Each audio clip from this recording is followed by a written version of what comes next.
Place a single panel and pre-cut U-channel on its side as shown, groove facing upwards.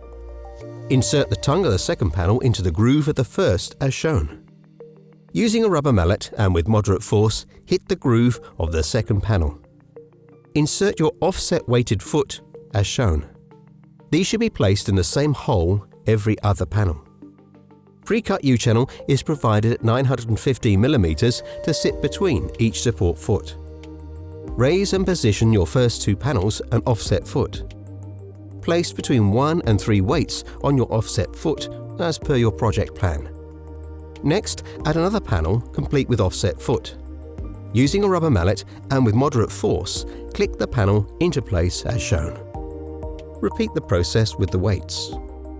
Secure weights by inserting the bolt and sliding this back to locate it into the slot on the offset foot. Tighten the wing nut.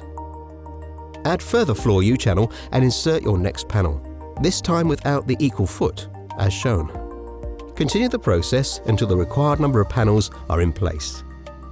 On the final panel, cut a small section of U-channel, leaving a 45 mm gap from the groove.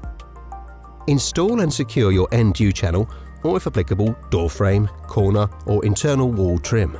A single screw every metre is usually sufficient to secure the angle section and panels in place.